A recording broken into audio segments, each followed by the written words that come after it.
ओम शांति। आज 2 फरवरी 2024 के महावाक्य हैं।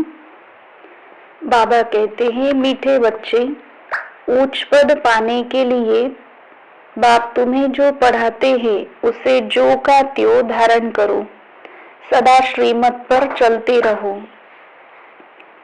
प्रश्न है, कभी भी अफसोस न हो उसके लिए किस बात पर अच्छी तरह विचार करो। उत्तर, हर एक आत्मा जो पार्ट बजा रही है वो ड्रामा में एक्यूरेट ढूंढा हुआ है। ये अनादि अविनाशी ड्रामा है। इस बात पर विचार करो तो कभी भी अफसोस नहीं हो सकता। अफसोस उन्हें होता है जो ड्रामा के आदि मध्य अंत को रियलाइज नहीं करते हैं। तुम बच्चों को इस ड्रामा को जो का त्यों साक्षी होकर देखना है। इसमें रोने रुसने की कोई बात नहीं। ओम शांति। रूहानी बाप बैठ रूहानी बच्चों को समझाते हैं कि आत्मा कितनी छोटी है, बहुत छोटी है, और छोटी सी आत्मा से शरीर कितना बड़ा देखने में आता है। छोटी आत्मा अलग हो जाती है तो फिर कुछ भी नहीं देख सकती। आत्मा के ऊपर विचार किया जाता है, इतनी छोटी बिंदी क्या क्या काम करती है। मैग्नीफाइड ग्लास होते हैं, उनसे छोटे छोटे हीरों को देखा जाता है, कोई दाग आदि तो नहीं है। तो आत्मा भी कितनी छोटी है, कैसे मैग्नीफाइड ग्लास है जिससे देखते हो, रहती कहाँ है, क्या कनेक्शन है। इन आंखों से कितना बड़ा धरती आसमान देखने में आता है। बिंदी निकल जाने से कुछ नहीं रहता। जैसे बिंदी बाप वैसे बिंदी आत्मा। इतनी छोटी आत्मा प्योर इम्प्योर बनती है। ये बहुत विचार करने की बातें हैं। दूसरा कोई नहीं जानते आत्मा क्या है, परमात्मा क्या है। इतनी छोटी आत्मा शरीर में रह क्या क्या बनाती है, क्या क्या देखती है। उस आत्मा में सारा पार्ट भरा हुआ है 84 का। कैसे वो काम करती है, वंडर है ना। इतनी छोटी सी बिंदी में 84 का पार्ट मुंडा हुआ है। एक शरीर छोड़ दूसरा लेती है। शरीर से आत्मा निकल गई तो शरीर मर गया। कितना बड़ा शरीर है और कितनी छोटी आत्मा है। यह भी बाबा ने बहुत बार समझाया है कि मनुष्यों को कैसे पता पड़े कि ये सृष्टि का चक्र हर 5000 वर्ष के बाद फिरता है। फलाना मरा, यह कोई नई बात नहीं। इनकी आत्मा ने यह शरीर छोड़ दूसरा लिया। 5000 वर्ष पहले भी इस नाम रूप को इसी समय छोड़ा था। आत्मा जानती है हम एक शरीर छोड़ दूसरे में प्रवेश करती हूँ। अभी तुम शिव जयंती मनाते हो, दिखाते हैं 5000 वर्ष पहले भी शिव जयंती मनाई थी। हर 5000 वर्ष बाद शिव जयंती जो हीरे तुल्य है मनाते ही आते हैं। ये सही बातें हैं। विचार सागर मंथन करना होता है जो औरों को भी समझा सके। ये त्योहार आदि होते हैं। तुम कहेंगे नई बात नहीं, हिस्ट्री रिपीट होती है। जो फिर 5000 वर्ष बाद जो भी पार्टधारी है वो अपना शरीर लेते हैं। एक नाम रूप देश काल छोड़ दूसरा लेते हैं। इस पर विचार सागर मंथन कर ऐसा लिखे जो मनुष्य वंडर खाए। बच्चों से हम पूछते हैं ना, आगे कब मिले हो। इतनी छोटी आत्मा से ही पूछना होता है ना, तुम इस नाम रूप में आगे कब मिले थे। आत्मा ने सुना तो बहुत कहते हैं, हाँ बाबा आपसे कल्प पहले मिले थे। सारा ड्रामा का पार्ट बुद्धि में है। वो होते हैं हद के ड्रामा के एक्टर्स। ये है बेहद का ड्रामा। ये ड्रामा बड़ा एक्यूरेट है, इसमें जरा फर्क नहीं पड़ सकता। वह बाइस्कोप होते हैं, हद के मशीन पर चलते हैं। 2-4 रोल भी हो सकते हैं जो फिरते हैं। ये तो अनादि अविनाशी बेहद का एक ही ड्रामा है। इसमें कितनी छोटी आत्मा एक पार्ट बजाए फिर दूसरा बजाती है। 84 जन्मों का कितना बड़ा फिल्म रोल होगा, ये कुदरत है। कोई के बुद्धि में बैठेगा है तो रिकॉर्ड मिसल बड़ा वंडरफुल है। 84 लाख तो हो न सके, 84 का ही चक्र है, इनकी पहचान कैसे दी जाए। अखबार वालों को भी समझाओ तो डालेंगे, मैगजीन में भी घड़ी घड़ी डाल सकते हैं। हम इस संगम के समय की ही बातें करते हैं। सतयुग में तो ये बातें होंगी नहीं, न कलयुग में होंगी। जानवर आदि जो कुछ भी है सबके लिए कहेंगे, फिर 5000 वर्ष के बाद देखेंगे, फर्क नहीं पड़ सकता। ड्रामा में सारी नोंद है। सतयुग में जानवर भी बहुत खूबसूरत होंगे। ये सारी वर्ल्ड की हिस्ट्री ज्योग्राफी रिपीट होगी। जैसे ड्रामा की शूटिंग होती है, मक्खी उड़ी वो भी निकल गई, तो फिर रिपीट होगी ना। अब हम इन छोटी छोटी बातों का ख्याल तो नहीं करेंगे। पहले तो बाप खुद कहते हैं, हम कल्प कल्प संगम युगे इस भाग्यशाली रथ पर आता हूँ। आत्मा ने कहा, कैसे इसमें आते हैं, इतनी छोटी बिंदी है, फिर इनको ज्ञान का सागर कहते हैं। ये बातें तुम बच्चों में भी जो समझू है वो समझ सकते हैं। हर 5000 वर्ष के बाद मैं आता हूँ। कितनी ये वैल्यूबल पढ़ाई है। बाप के पास ही एक्यूरेट नॉलेज है जो बच्चों को देते हैं। तुम्हारे से कोई पूछे तो झट कहेंगे सतयुग की आयु 1250 वर्ष की है।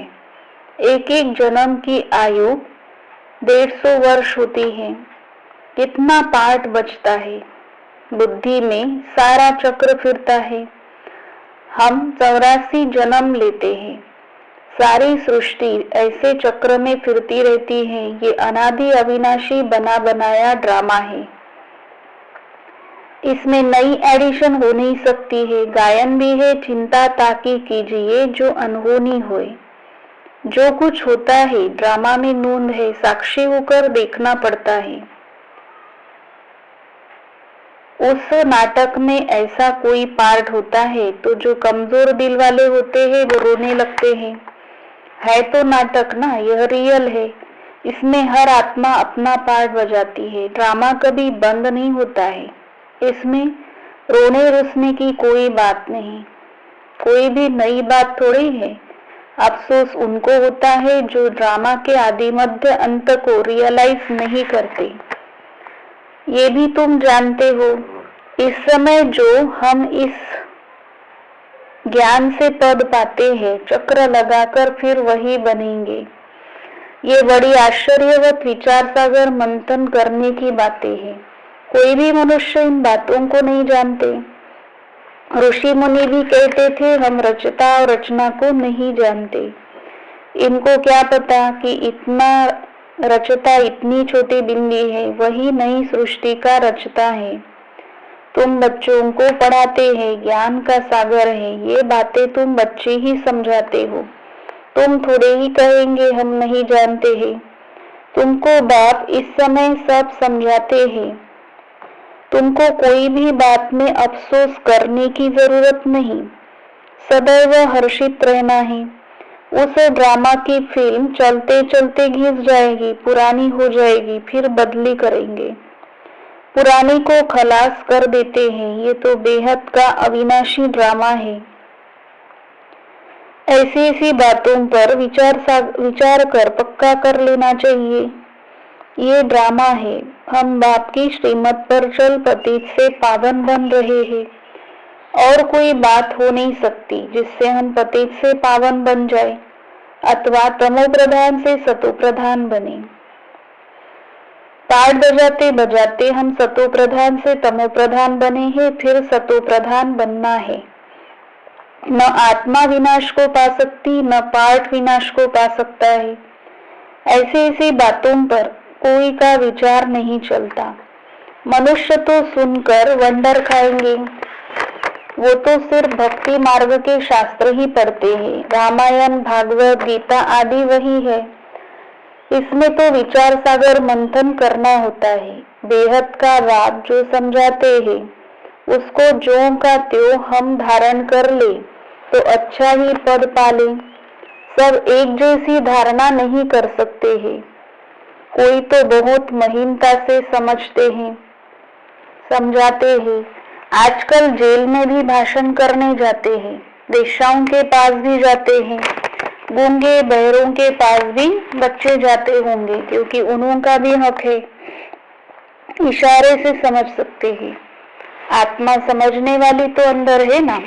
चित्र सामने रख दो, पढ़ तो सकेंगे ना। बुद्धि तो आत्मा में है।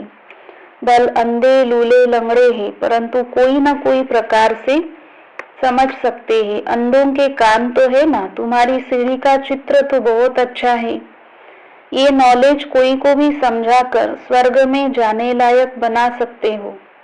आत्मा बाप से वर्षा ले सकती है, स्वर्ग में जा सकती है, करके आर्गन्स डिफेक्टेड है। वहां तो लूले लंगड़े होते नहीं, वहां आत्मा और शरीर दोनों कंचन मिल जाते हैं। प्रकृति भी कंचन है। नई चीज जरूर सतो प्रधान होती है। ये भी ड्रामा बना हुआ है। एक सेकंड ना मिले दूसरे से, कुछ ना कुछ फर्क पड़ता है। ऐसे ड्रामा को जो का त्यों साक्षी होकर देखना है। ये नॉलेज तुम्हें अब मिलती है, फिर कभी नहीं मिलनी है। आगे यह नॉलेज थोड़ी थी। ये अनादि अविनाशी बना बनाया ड्रामा कहा जाता है। इसको अच्छी रीति समझ और धारण कर किसी को भी समझाना है। तुम ब्राह्मण ही इस ज्ञान को जानते हो। ये तो चोग चीनी माना ताकत की दवा तुम्हें मिलती है।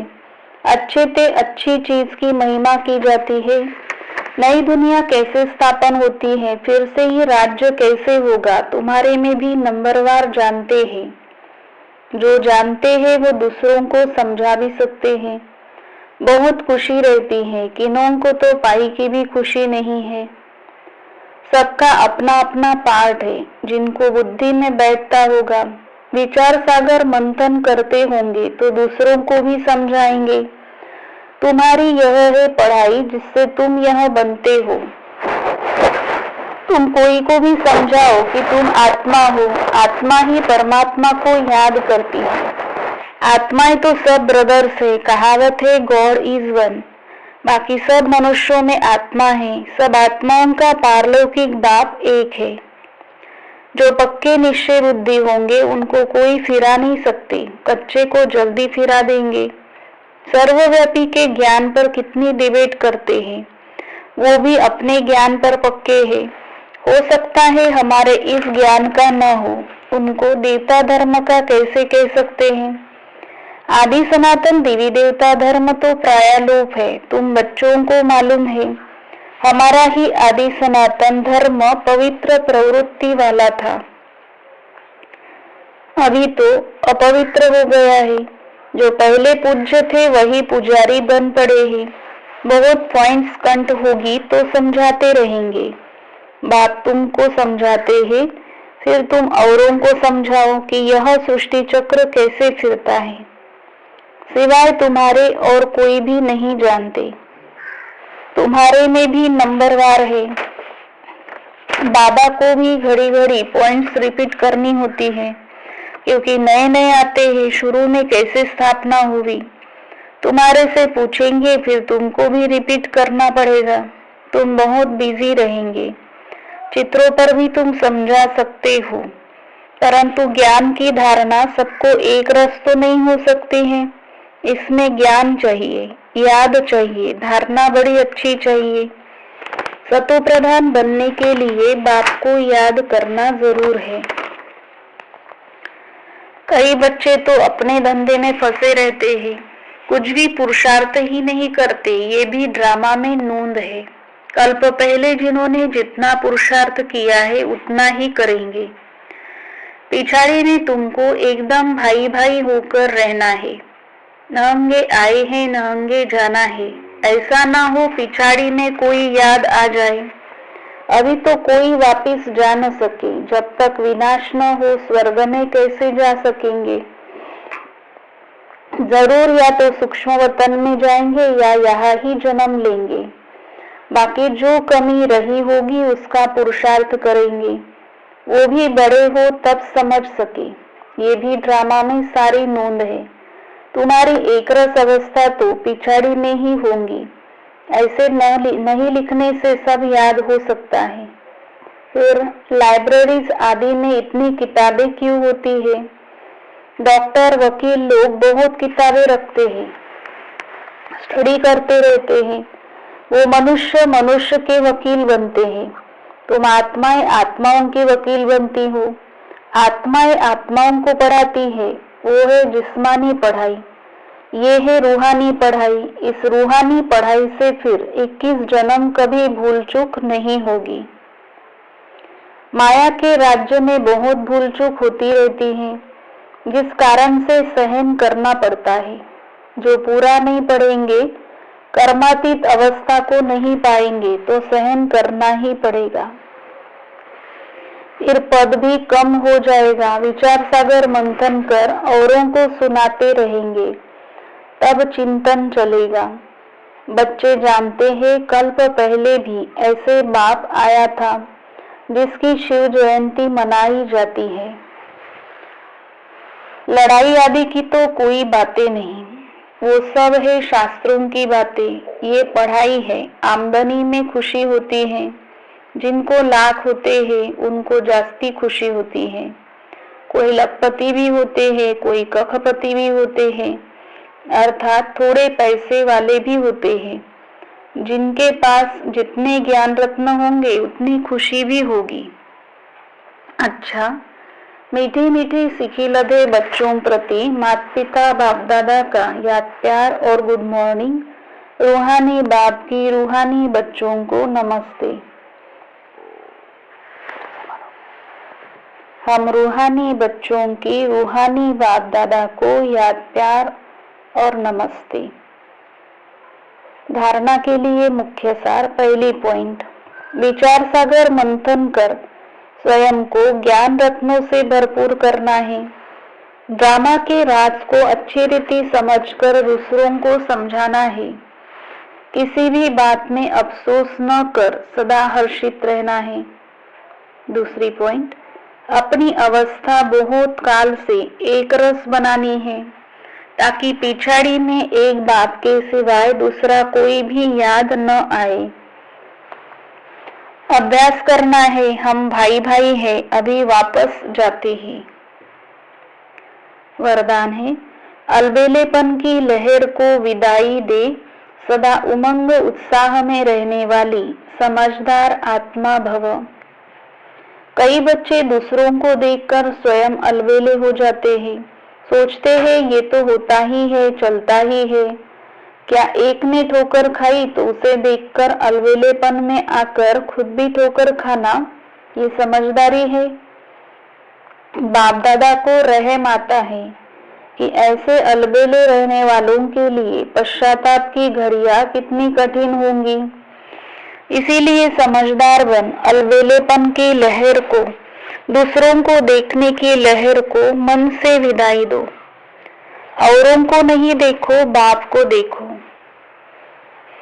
स्लोगन, वारिस क्वालिटी तैयार करो, तब प्रत्यक्षता का नगाड़ा बजेगा। ओम शांति।